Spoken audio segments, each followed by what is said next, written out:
नमस्कार दोस्तों, डेट है आज की 26 मई 2022 और स्वागत है आपका एडिटोरियल डिस्कशन में। 3 इश्यूज आज हम डिस्कस करेंगे, 2 हिंदू के और एक बिजनेस स्टैंडर्ड का। सबसे पहले आर्टिकल डिस्कस करेंगे एबॉर्शन राइट्स से संबंधित। एबॉर्शन से संबंधित एक आर्टिकल हमने पिछले हफ्ते भी डिस्कस किया था, लेकिन इस आर्टिकल में आपको कुछ नए पॉइंट्स जानने को मिलेंगे, तो इसे छोड़ेंगे नहीं, इसे आज के डिस्कशन में शामिल करेंगे। और यहाँ पे दूसरा जो आर्टिकल है ना, ये थोड़े अलग किस्म का है। एमिशन एम्बोडिड एक्सपोर्ट से संबंधित है। क्या ये टर्म है, बेसिक्स के साथ जानेंगे और कैसे उसे टैकल करने की आवश्यकता है। तीसरा आर्टिकल बिजनेस स्टैंडर्ड का डेजर्टिफिकेशन को रोकने से संबंधित है। डिस्कशन हम स्टार्ट करें उससे पहले, यूएस में एक घटना हुई जो काफी दुखद है। डायरेक्ट क्वेश्चन तो शायद यूपीएससी ना पूछे, लेकिन एथिक्स में कहीं ना कहीं आप इस्तेमाल कर सकते हो। वैसे भी काफ़ी अनफॉर्चुनेट इंसिडेंट हुआ यूएस के टेक्सास में। वहाँ पे एक स्टूडेंट ने ही फायरिंग कर दी स्कूल में। 19 बच्चों की मौत हो गई, टीचर्स की भी डेथ हो गई। यूएसए में देखो, फायरिंग की ये पहली घटना नहीं थी। इससे पहले भी आप न्यूज़पेपर्स में अक्सर यूएसए में फायरिंग की घटनाएं देखते रहते हो। आपको लगता होगा कि इंडिया में ये घटनाएं क्यों नहीं होती। तो इंडिया में देखो, गन कंट्रोल काफ़ी अच्छा है।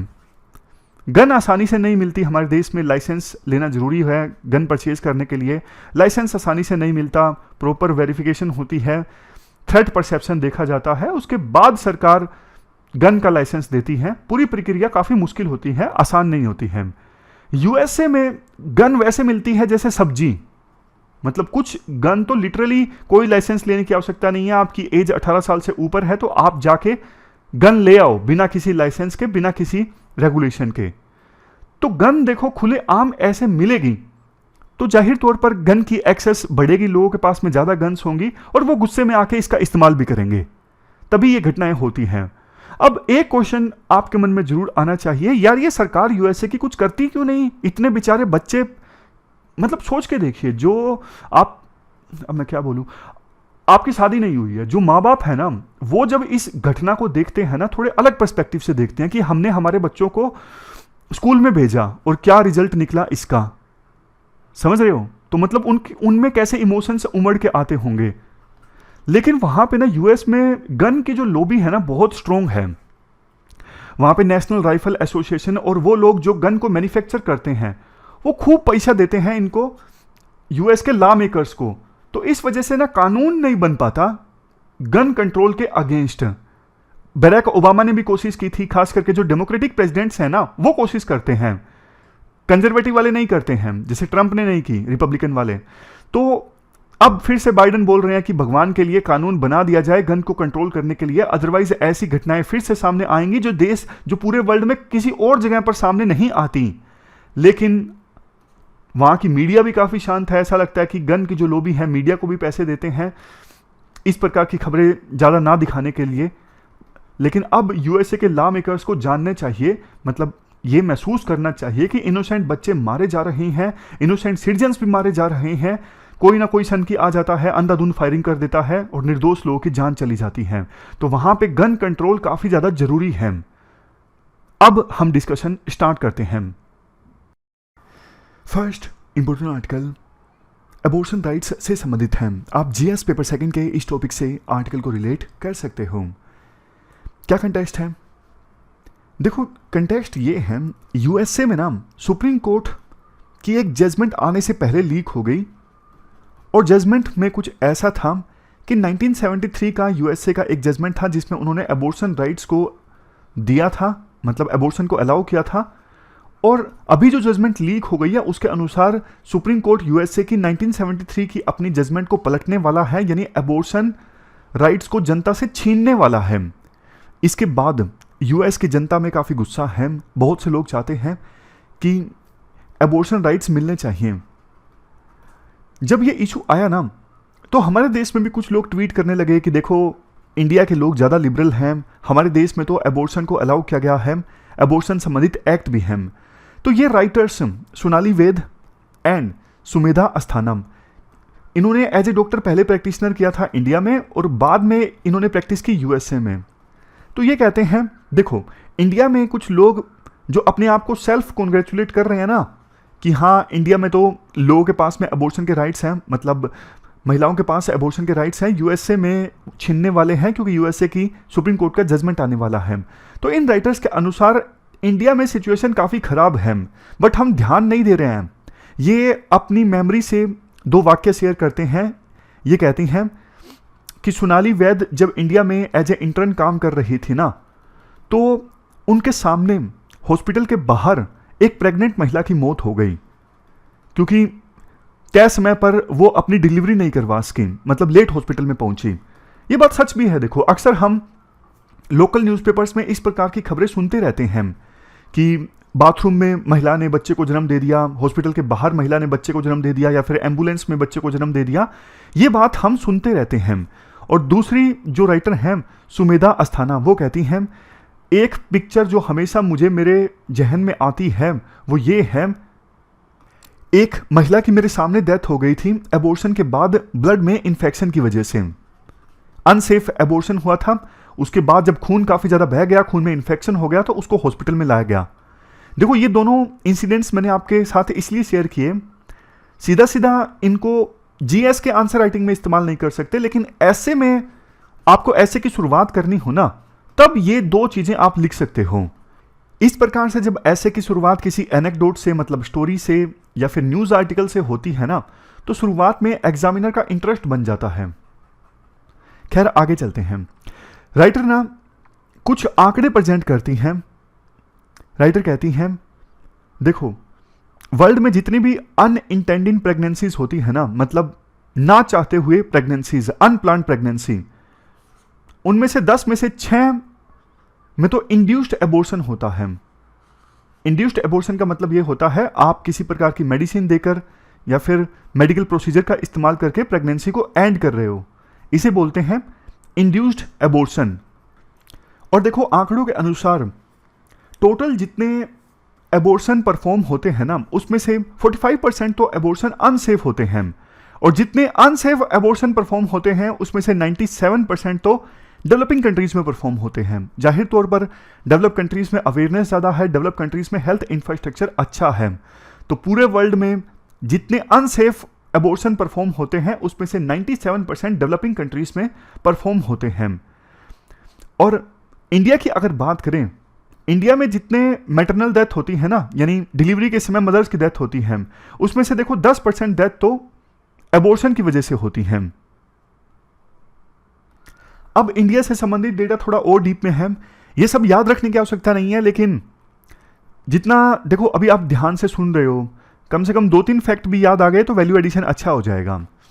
ये देखिए यहाँ पर जितने अबॉर्शन हमारे देश में परफॉर्म होते हैं ना, उसमें से 53% जो हैं वो तो प्राइवेट सेक्टर में परफॉर्म होते हैं, और बाकी बचे हुए 20% परफॉर्म होते हैं पब्लिक सेक्टर में, यानी सरकारी हॉस्पिटल्स में। और हैरानी की बात ये है, बची हुई जो परसेंटेज है ना 27%, वो तो महिलाओं के द्वारा घर पर ही परफॉर्म कर दिए जाते हैं। ये अबॉर्शंस जो महिलाओं के द्वारा घर पर ही परफॉर्म कर दिए जाते हैं, ये काफ़ी अनसेफ होते हैं। दिखते देखो अबॉर्शन संबंधित और भी काफ़ी ज़्यादा हैं, जैसे महिलाओं की मर्जी नहीं चलती अबॉर्शन में, मतलब पैट्रियार्की के कारण वुमन का जो से होता है ना अबॉर्शन करवाने में काफ़ी कम होता है। हस्बैंड या फिर परिवार के दूसरे लोगों के द्वारा ये डिसाइड कर लिया जाता है। बहुत बार अबॉर्शन को परफॉर्म करवाया जाता है बेटे की चाहत में, मतलब सेक्स सिलेक्टिव जो टेस्ट है वो कंडक्ट करवा लिया, अल्ट्रासाउंड से पता लग गया बेटे का जन्म नहीं हो रहा है, तो फिर अबॉर्शन करवा दिया गया। बहुत बार ऐसा होता है अबॉर्शन करवाने के लिए पैसे नहीं होते। बहुत बार ऐसा भी होता है स्टिग्मा इतना ज़्यादा होता है अबॉर्शन के साथ में, महिला अपनी सिटी छोड़ के दूर दराज की सिटी में जाती है अबॉर्शन कंडक्ट करवाने के लिए। बहुत बार ऐसा भी होता है कि बाकी फैमिली का जो प्रेशर है मदर के ऊपर अबॉर्शन करवाने के लिए, उस प्रेशर को बियर नहीं कर पाती मदर, तो इसलिए वो घर छोड़ के चले जाती हैं, क्योंकि उनका मानना था कि मुझे अबॉर्शन नहीं करवाना है, मुझे बच्चे को जन्म देना है। तो ये सब चीज़ें इंडिया में होती हैं। बेशक देखो बोलने के लिए हमारे देश में MTP एक्ट है जो 1971 में आया था, उसके बाद 2021 में इसे हाल ही में अमेंड किया गया, medical termination of pregnancy act. But देखो राइटर ये कहते हैं कि इस एक्ट में ना महिलाओं को चॉइस नहीं दी गई है कि आपकी मर्जी है आप अबॉर्शन करवाना चाहो तो, बस इस एक्ट में डॉक्टर्स को प्रोटेक्ट करने की कोशिश की गई है। इवन शुरुआती हफ्तों में भी आपको अबॉर्शन कंडक्ट करवाना है ना, तो डॉक्टर्स की ओपिनियन के बाद ही कंडक्ट हो सकता है।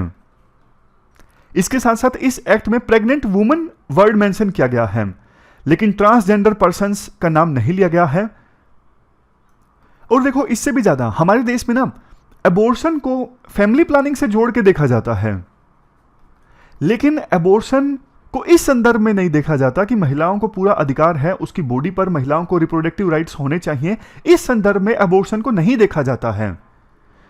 7 पॉइंट्स देते हैं राइटर इसके बाद। जैसे सबसे पहले, बहुत सी महिलाओं को तो यह पता ही नहीं है कि अबॉर्शन हमारे देश में लीगल है और कहां से सेफली अबॉर्शन करवाया जा सकता है। दूसरी चीज, एनटीवी एक्ट जो है, जो पहले 1971 में आया, 2001 में इसे अमेंड किया गया है। ये अबॉर्शन को एज ए चॉइस रिकॉग्नाइज नहीं करता है। इवन शुरुआती हफ्तों में भी अबॉर्शन करवाने के लिए मेडिकल प्रोफेशनल्स की राय जरूरी है। तीसरा, अनमैरिड और ट्रांसजेंडर लोग जो हैं वो स्टिग्मा फेस करते हैं जब वो अबॉर्शन करवाने जाते हैं, तो हेल्थ फैसिलिटीज के द्वारा यानी हॉस्पिटल्स के द्वारा उन्हें लुटा दिया जाता है, भाग जाओ यहां से। तो उन्हें फिर अनसेफ अबॉर्शन करवाना पड़ता है कहीं और से, जिसमें जान का खतरा रहता है। नेक्स्ट चीज, अगर देखो किसी लड़की की एज 18 साल से कम है और वो प्रेग्नेंट हो जाती है, वो जब किसी हॉस्पिटल में अबॉर्शन करवाने जाती है, तो इस केस को ना हॉस्पिटल अथॉरिटीज को, पुलिस को सूचित करना पड़ता है। ये पोक्सो एक्ट में प्रावधान है। तो प्राइवेसी को प्रोटेक्ट करने के लिए ऐसी लड़कियां फिर अबॉर्शन करवाने के लिए हॉस्पिटल्स में जाती नहीं, वो भी अनसेफ तरीकों से अबॉर्शन करवाने की कोशिश करती हैं। नेक्स्ट, बहुत बार परिवार के द्वारा या फिर हॉस्पिटल्स के द्वारा महिला को कोर्स कर दिया जाता है या फिर परसुएड कर दिया जाता है कि आप अब लॉन्ग टर्म कॉन्ट्रासेप्टिव मेथड अपना लीजिए अगर आपको अबॉर्शन सर्विसेज लेनी है तो। नेक्स्ट, बहुत बार जो हेल्थ केयर प्रोवाइडर हैं वो अपनी ही मोरालिटी इंपोज कर देते हैं। जैसे कि अगर कोई महिला गई अबॉर्शन करवाने के लिए, तो उसे बोला जाएगा कि आप अपने माँ बाप की या फिर हस्बैंड की कंसेंट लेके आइए, तब हम आपका अबॉर्शन परफॉर्म करेंगे, अदरवाइज नहीं करेंगे। 7वां पॉइंट, आज भी देखो आप अनेकों जगह पर ऐसे देखेंगे इलीगल प्रैक्टिसेस परफॉर्म की जाती हैं अबॉर्शन संबंधित। वैसे देखो सेक्स डिटरमिनेशन पर रोक है, बट बावजूद इसके आपको भी पता है कितने इलीगल क्लिनिक्स चलते हैं जो आज भी सेक्स डिटरमिनेशन का काम करते हैं। तो यहां पर सरकार को ध्यान देने की आवश्यकता है। और देखो, आज़ादी के इस साल 75 ईयर्स पूरे हो गए। 75 ईयर्स के बाद भी हम महिलाओं को, ट्रांसजेंडर्स को जो बेसिक रिप्रोडक्टिव और सेक्सुअल राइट्स हैं वो नहीं प्रोवाइड कर पा रहे हैं। तो किस प्रकार से हम अपने आप को सेल्फ कॉन्ग्रेचुलेट कर रहे हैं कि यूएसए में अबॉर्शन संबंधित राइट्स उनसे छीने जा रहे हैं, लेकिन हमारे देश में ऐसे राइट्स हैं।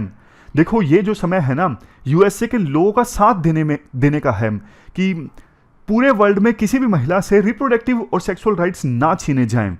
और ये जो हमने सारे पॉइंट्स डिस्कस किए, इनको भी हमारे देश की सरकारों को एड्रेस करने की आवश्यकता है। तो ये पूरा आर्टिकल हमने डिस्कस किया अबॉर्शन संबंधित। अब चलते हैं आगे। अब देखो, कार्बन एक्सपोर्ट से संबंधित है। आप जीएस पेपर 3 के इस टॉपिक से आर्टिकल को रिलेट कर सकते हो। इस आर्टिकल को डिस्कस करने से पहले ना हम कुछ टर्म्स का मतलब जानते हैं। जैसे एक टर्म है एमिशन एम्बोडिड एक्सपोर्ट। क्या मतलब है इसका? मान लीजिए इंडिया से मोबाइल फोन का एक्सपोर्ट होता है, लेकिन देखो इंडिया में जब वो मोबाइल फोन मैन्युफैक्चर हुआ ना, तो उसकी मैन्युफैक्चरिंग के दौरान कार्बन भी एमिट हुआ। एज्यूम कर लीजिए 10 यूनिट।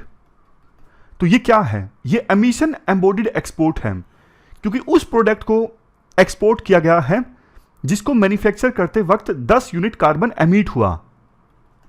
और इसे कैसे कैलकुलेट करते हैं? देखो, हमारे देश में भी कुछ ऐसे प्रोडक्ट्स हम इंपोर्ट करते हैं ना जिनको मैन्युफैक्चर करते वक्त कार्बन एमिट हुआ होगा। जैसे कोई पर्सन है महेश ने इंडिया में एक आईपैड को इंपोर्ट किया जर्मनी से। अब जर्मनी में जब वो आईपैड बना था ना, मैन्युफैक्चर हुआ था, तो कार्बन एमिट हुआ 5 यूनिट। बाकी सब चीजों को अगर हम कांस्टेंट मान लें तो एक मोबाइल फोन इंडिया से एक्सपोर्ट हुआ जिससे कार्बन एमिट हुआ 10 यूनिट, और एक इंपोर्ट हुआ आईपैड जिससे कार्बन एमिट हुआ था मैन्युफैक्चरिंग के दौरान 5 यूनिट। तो दोनों को माइनस कर दीजिए, 10 - 5। नेट रिजल्ट क्या निकला? नेट रिजल्ट ये निकला टोटल इंडिया से 5 यूनिट का एमिशन एम्बोडिड एक्सपोर्ट हुआ। मैं फिर से लेमैन टर्म्स में आपको बताता हूं ताकि समझ में आ जाए। हमारे देश में बहुत सारे प्रोडक्ट हम मैन्युफैक्चर करते हैं जिनको मैन्युफैक्चर करते वक्त कार्बन एमिशन होता है, फिर उनको हम एक्सपोर्ट कर देते हैं। तो जितना माल हमने एक्सपोर्ट किया ना, उनको प्रोड्यूस करते वक्त कुछ ना कुछ तो कार्बन एमिशन हुआ होगा ना, तो उसे कहते हैं एमिशन एम्बोडिड एक्सपोर्ट। और जितना हमने इंपोर्ट किया, उनको भी मैन्युफैक्चर करते वक्त किसी दूसरे जिस भी देश से हमने इंपोर्ट किया है वहां पे एमिशन हुआ होगा, उसे बोलते हैं एमिशन एम्बोडिड इंपोर्ट। तो दोनों को अगर माइनस कर देंगे ना, नेट रिजल्ट आ जाएगा कि नेट रिजल्ट हम कितना कार्बन एमिशन एम्बोडिड एक्सपोर्ट कर रहे हैं। 1995 में ना ये डेटा था 80.3 मिलियन टन का, 2018 में बढ़ के हो गया है 426.1 मिलियन टन। मतलब ये है इसका, हम बहुत सारे ऐसे प्रोडक्ट्स को एक्सपोर्ट करते हैं जो पोल्यूटेड होते हैं, भेज हम दूसरे देशों में देते हैं, लेकिन उनको मैन्युफैक्चर करते वक्त एमिशन हमारे देश में हुआ। तो चाइना और इंडिया ने ना पहले 2009 की United Nations climate change conference in Copenhagen में बोला था कि भैया डेवलप्ड कंट्रीज में ऐसे प्रोडक्ट्स ज्यादा कंज्यूम होते हैं जिनको मैन्युफैक्चर करते वक्त कार्बन एमिट होता है। तो तुम तो एमिट कर लेते हो, मैन्युफैक्चर हमने किया, एमिशन तो हमने झेला ना, तो आप इस मैस को क्लियर कीजिए। यूएस का देखो कार्बन एमिशन एक्सपोर्ट मोरलेस स्टैग्नेंट है 1995 से लेकर 2018 के बीच में। चाइना का कम हो रहा है, लेकिन इंडिया का 2007-8 के बाद से लगातार इंक्रीज हो रहा। ये काफी दिक्कत की बात है। देखो ये डेवलप्ड कंट्रीज ना बहुत चालाक होती हैं, जैसे यूएस, जापान, जर्मनी, क्योंकि इनको पता है हमारे देश में अगर ऐसे प्रोडक्ट्स मैन्युफैक्चर होंगे ना जिनसे कार्बन एमिट होता है, तो भारी भरकम कार्बन टैक्स भरना पड़ जाएगा। और इन्वायरमेंटल लॉज भी हमारे देश में काफी सख्त हैं। तो ना बहुत सारी कंपनीज इन डेवलप्ड कंट्रीज में ऐसे प्रोडक्ट्स को मैन्युफैक्चर करने के बजाय डेवलपिंग कंट्रीज में अपने बेसिस को शिफ्ट कर लेती हैं। क्योंकि डेवलपिंग कंट्रीज में जैसे इंडिया में हम तो देखो इन्वेस्टमेंट के लिए बिल्कुल लेमैन टर्म्स में बोलूं तो डेस्परेट रहते हैं, इन्वेस्टमेंट आजा आजा आजा। हम ध्यान ही नहीं देते कि जो इन्वेस्टमेंट आ रही है वो इन्वायरमेंट की किस प्रकार से धज्जियां उड़ा रही है, उससे कितना एमिशन हो रहा है, क्वालिटी ऑफ लाइफ कितनी डिग्रेड हो रही है। इन सब चीजों पे हम कम ध्यान देते हैं। इसी वजह से डेवलप कंट्रीज की कंपनी वहां पे चीजों को मैन्युफैक्चर करने के बजाय जिनसे एमिशन ज्यादा होता है, डेवलपिंग कंट्रीज में वो मैन्युफैक्चर करना स्टार्ट कर देते हैं। तो डेवलपिंग कंट्रीज बन जाती हैं पोल्यूशन हेवन। ये वर्ड जरूर इस्तेमाल कीजिएगा, कीवर्ड इंपॉर्टेंट है, पोल्यूशन हेवन। अब वैसे तो देखो एक ना इकोनॉमी में कर्व आती है, कुजेंट्स कर्व। इस कर्व के अनुसार, ये कर्व इन्वर्टेड यू शेप की होती है, मैं आपको दिखा भी देता हूं। ये देखिए आप, इस कर्व के अनुसार किसी भी देश में जैसे जैसे इनकम लेवल बढ़ता है ना लोगों का, पहले तो इन्वायरमेंट काफी डिग्रेड होता है। ये देखिए इनकम लेवल बढ़ा तो पहले तो इन्वायरमेंट का डेटेरियोरेशन स्टार्ट हो गया, यहां पर पीक पे आया, लेकिन उसके बाद फिर इनकम लेवल बढ़ता है ना, तो फिर इन्वायरमेंट इंप्रूव होना स्टार्ट हो जाता है, डिग्रेडेशन कम होना स्टार्ट हो जाता है। तो वैसा ही इंडिया को करना चाहिए। इंडिया में ऐसी इंडस्ट्रीज जो काफी कार्बन एमिट करती हैं और जिनका जो माल बनता है उनका एक्सपोर्ट होता है, इन पर सरकार ज्यादा टैक्स लगाना स्टार्ट कर सकती है और जो रेवेन्यू मिले उसकी सहायता से इन्वायरमेंट को इंप्रूव करने के लिए स्टेप्स उठाए जा सकते हैं। उस रेवेन्यू से सरकार को देखो ध्यान देना चाहिए। वैसे भी एक पॉइंट जो हम बार बार डिस्कस करते हैं, हम इतना ज्यादा राइस का एक्सपोर्ट कर देते हैं और राइस को उगाने में इतना पानी खर्च होता है। बार बार एक चीज हम डिस्कस करते हैं कि राइस की फसल को उगाने के लिए किसान पूरे समय फसल को पानी में डुबोए रखते हैं। उनको लगता है कि इक्वेटिक फसल है, ये पानी में डूबे हुए होना जरूरी है। तो इतना पानी कंज्यूम हम करते हैं राइस को उगाते वक्त, पैडी को उगाते वक्त, और बाद में उसी राइस को हम एक्सपोर्ट कर देते हैं। तो इफेक्टिवली हम राइस के साथ साथ इतना हमारा जो स्केर्स रिसोर्स है, पानी देखो स्केर्स रिसोर्स है, तो पानी को भी हम एक्सपोर्ट कर रहे हैं। ये कितनी ज्यादा चिंता की बात है। लास्ट में कंक्लूजन में राइटर के द्वारा कहा जाता है, देखो डेवलप कंट्रीज में जो कार्बन टैक्स है ना, इन्वायरमेंटल टैक्स है, वो देश की जीडीपी में 2% कंट्रीब्यूट करता है। हमारे देश में इन्वायरमेंट टैक्स देश की जीडीपी में सिर्फ 1% कंट्रीब्यूट करता है। तो अब सरकार को चाहिए कि कार्बन टैक्स थोड़ा इंक्रीज किया जाए और उससे जो रेवेन्यू मिले उसकी सहायता से क्वालिटी ऑफ लाइफ इंप्रूव की जाए, यानी कि इन्वायरमेंट की सिचुएशन है वो इंप्रूव करने की कोशिश की जाए और हमारा देश जो है वो पोल्यूशन हेवन बन के ना रह जाए। तो ये पूरा आर्टिकल हमने डिस्कस किया। चलते हैं आगे। इसके बाद नेक्स्ट आर्टिकल बिजनेस स्टैंडर्ड का डेजर्टिफिकेशन से लड़ने से संबंधित है। आप जीएस पेपर 3 के इस टॉपिक से आर्टिकल को रिलेट कर सकते हो। डेजर्टिफिकेशन मतलब देखो, जब लैंड डेजर्ट में कन्वर्ट होने लगता है, उस पर वेजिटेटिव कवर खत्म होने लगता है, उस भूमि पर कुछ उगता नहीं है, तो वो सिचुएशन होती है डेजर्टिफिकेशन। धीरे धीरे लैंड का डिग्रेडेशन स्टार्ट होता है, यानी क्वालिटी जो है लैंड की वो कम होती जाती है, थोड़ा बहुत उगता है, मुश्किल से उगता है, फिर एक स्टेज ऐसी आ जाती है कि कुछ भी नहीं उग पाता, यानी पूरा लैंड जो है वो डेजर्ट में तब्दील हो जाता है। तो हाल ही में United Nations Convention to Combat Desertification की कॉन्फ्रेंस ऑफ पार्टीज की 15वीं मीटिंग ऑर्गेनाइज हुई।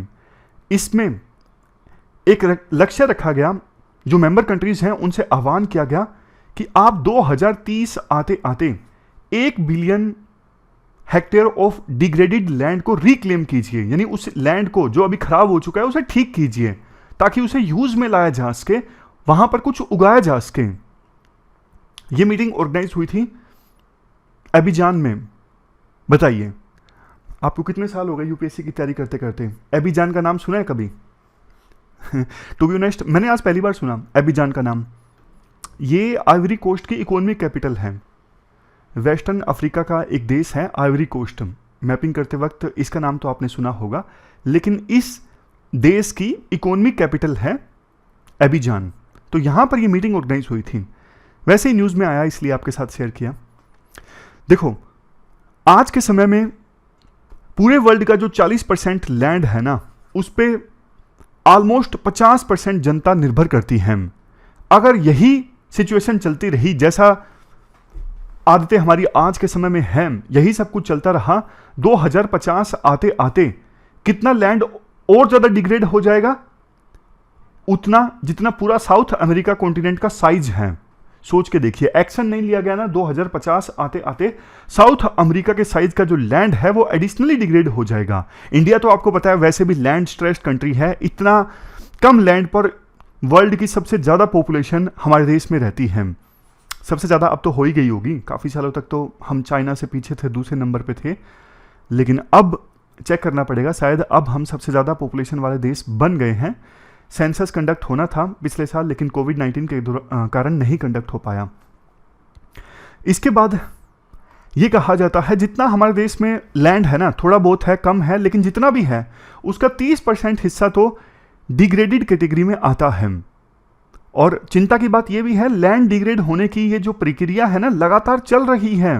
हालांकि गवर्नमेंट प्रयास कर रही है 2030 से पहले लैंड डिग्रेडेशन न्यूट्रलिटी का स्टेटस हासिल किया जाए। इसका मतलब यह है, लैंड डिग्रेडेशन न्यूट्रलिटी का मतलब यह होता है कि और ज्यादा एडिशनल लैंड को डिग्रेड होने से रोका जाए और प्रयास किया जाए जो लैंड डिग्रेड हो चुका है उसे रिक्लेम करने का।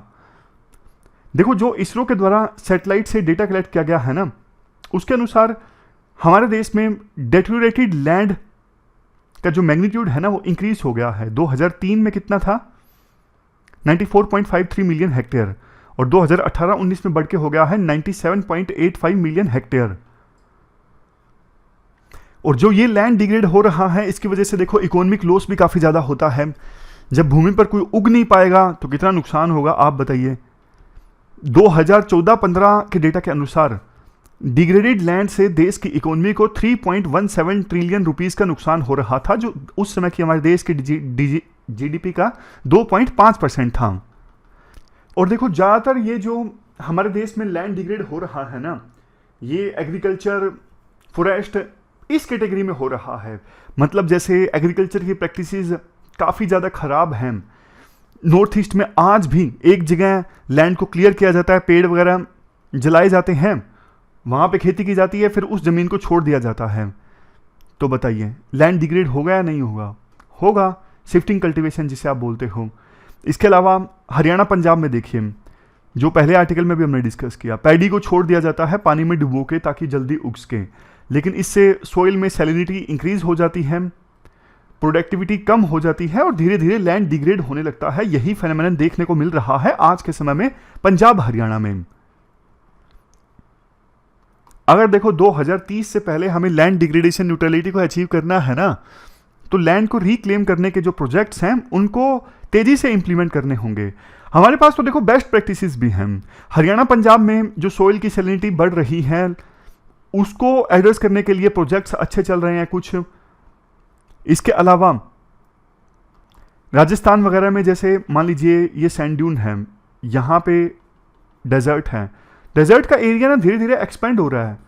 तो सैंड ड्यून्स को स्टेबल रखने के लिए सैंड ड्यून्स अपना एरिया ना एक्सपेंड करें, उसके लिए भी प्रोजेक्ट चल रहे हैं जिनकी परफॉर्मेंस अच्छी है। मतलब बेस्ट प्रैक्टिसेस की कमी नहीं है हमारे देश में, बट बात सीरियसनेस की है। टेक्नोलॉजी है, हम बहुत कुछ कर सकते हैं, लेकिन बात विल पावर की है। विल पावर स्ट्रांग होनी चाहिए अगर हमें लैंड डिग्रेडेशन को रोकना है। तो ये पूरा आर्टिकल हमने डिस्कस किया डेजर्टिफिकेशन को रोकने से संबंधित, और हमारी आज की इस डिस्कशन में इतना ही है। Thank you very much for discussion.